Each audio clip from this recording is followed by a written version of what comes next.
안녕하십니까. 파생상품 딜리는 김준성입니다. 오늘 시간에는 선물 이론가 계산을 연습해 보겠습니다. 국내 대표적인 금융상품 3종 세트가 있습니다. 주가지수 선물, 국제선물, 그리고 외환선물이 있습니다. 이제까지 설명드린 대로 선물이 이론가에서 거래되려면 재정거래가 가능해야 됩니다. 그런데 이 세 가지 상품은 다 재정거래가 가능하기 때문에 상당히 이론가에 가깝게 거래가 되는 것입니다.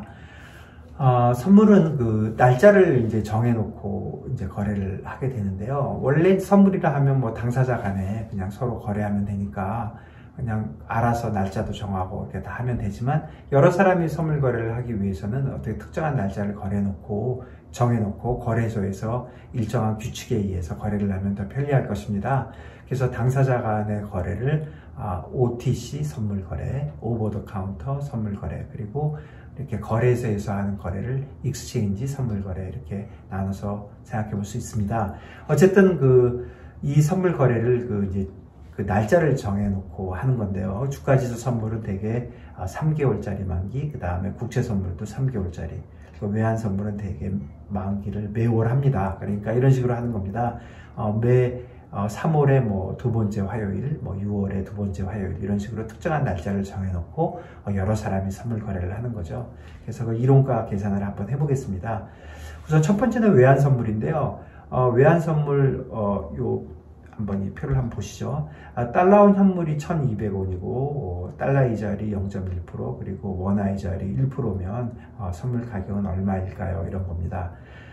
정답은 이제까지 해온 대로 해보겠습니다. 생각은 미리 사서 보유하고 있으면 나중에 본전이 얼마가 될까, 이렇게 하는 겁니다. 한번 보시죠. 제가 아주 자세하게 썼는데요. 이거 나중에 한 번씩 볼 수 있도록 한번 제가 써본 겁니다. 달러를 하나의 상품이라고 생각하시고요. 현물에서 사고 1개월 동안 들고 가면 본전은 얼마일까? 그러면 들어온 게 달러지 않습니까? 그러면 거기서 이자율의 이익이 있고 나간 거에서 손해가 있습니다. 그래서 합해보면 0.9원을 손해가 보고, 손해난 거를 본전을 하려면 보상을 받아야 되고, 그러면 더 비싸게 팔아야겠죠. 그래서 1,200원.9원이 됩니다.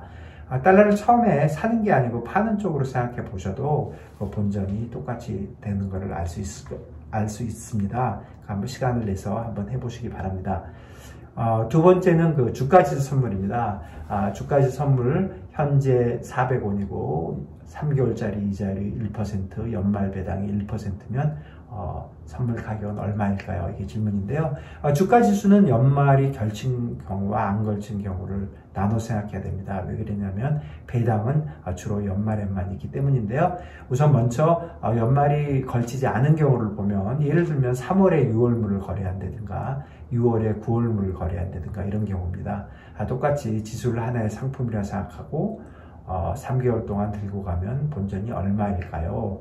들어온 거는 지수인데요. 지수가 들어왔다는 뜻은 그 지수에 포함된 모든 주식을 다 샀다고 생각하시면 됩니다. 주식을 다 갖고 있는데 배당이 없으니까 이익 손해가 없고요. 그다음에 이자율, 돈이 나간 거에 대해서만 손해가 있습니다. 그래서 400원 곱하기 1%, 그리고 3개월이니까 나누기 4하면 1원의 손해를 보게 됩니다. 그러면 제가 선물에서 본전을 하려면 더 비싸게 팔아야겠죠. 그래서 401원입니다.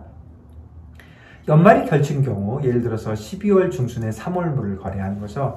이러면 똑같은데 들어오는데 배당이 1% 있기 때문에 400원의 1%, 4원의 이익이 있습니다. 그래서 아까 이런 이자율 손해본 거하고 합치면 3원의 이익이 됩니다. 그래서 본전을 하려면 내가 받은 이익을 돌려줘야 되니까 397원이 되는 겁니다.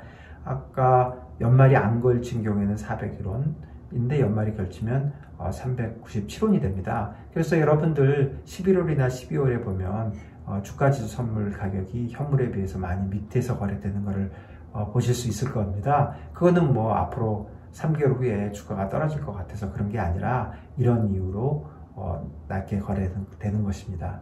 자, 세 번째는 국제 선물인데요. 국제 선물을 설명하기 전에 제가 채권에 대해서 조금 말씀드리겠습니다. 채권을 보면 두 가지 이자율이 나옵니다. 하나는 액면 이자율이고요. 하나는 시장 이자율인데, 액면 이자율은 발행 시에 확정되는 발행사가 지급하는 이자이고요. 시장 이자율은 그때그때 변하는 그 시장의 이자율입니다.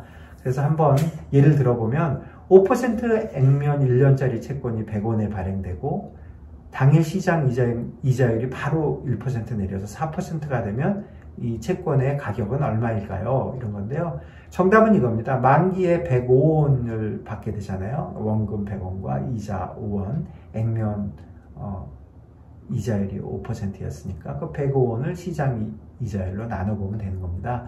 그러면 100.96, 약 101원 정도 되잖아요. 이렇게 계산을 하는 거거든요. 그래서 결국 드리고 싶은 말씀은 뭐냐면 쿠폰 이자율은 채권을 보유만 하고 있으면 무조건 내가 받는 돈입니다. 그리고 이제 시장 이자율은 시장의 할인율인 것이고요. 그래서 국채 선물을 한번 예를 들어보면 국채 가격이 100원이고 그 국채는 10년 만기인데 그 액면이 4%이고 3개월 시장 이자율이 1%이면 선물 가격은 얼마일까요? 정답은 똑같습니다. 국채를 하나의 상품이라고 생각하시고요. 현물에서 사고 3개월 동안 들고 가면 들어온 거는 국채인데 국채는 말씀드린 대로 그 액면을 제가 받는 거니까 1원의 이익이 있습니다. 그럼 100원에서 4%인데 제가 3개월 들고 있었으니까 4로 나눠야 되겠죠. 1원이고 나간 거는 이자인데 그 이자는 그 이자율이 1%니까 0.25원이 됩니다. 그래서 합해보면 0.75원의 이익이 생기니까 선물에서 본전하려면 그만큼 싸게 팔아야 되니까 99.25원이 됩니다. 자, 이제 세 가지 그 상품을 다 봤는데요. 이제 여러분 그 증권사 그 홈 트레이딩 시스템이나 모바일에 보면 한쪽에 그 이론가라고 나옵니다. 그 이론가를 여러분들 다 계산해 볼 수 있게 되었습니다. 그것도 굉장히 빨리. 그래서 그 이론가가 과연 잘 계산되어 있는지 한번들 확인해 보시기 바랍니다. 다음 시간에는 이렇게 선물이 이론가에서 거래되지 않고 가격이 이탈을 하는 경우가 있습니다. 그러면 왜 이탈한 것이고 이탈되었으면 그게 무슨 뜻인지 이런 거에 관련돼서 설명드리도록 하겠습니다. 감사합니다. 다음 시간에 뵙겠습니다.